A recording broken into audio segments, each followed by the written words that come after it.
история на обяда. Много се радвам, че се запознахме. Защо не дойдете у нас някой път? Аз ще си донеса моделя на водороден атом. Само един ли е?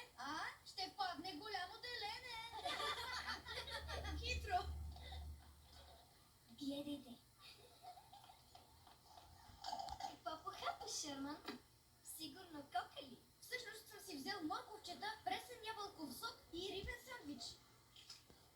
Много богат на омега-3. Значи ядеш човешка храна, а? Да, защо да не ям? Защото си куче. Не е така. И още как.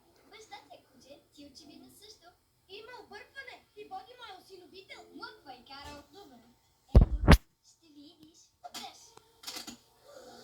Хайде, Шаро, вземи си обяда. Бързо. Вземи го. Това е унижение. Шърман, вземи си го. Покажи, че си добро кученце.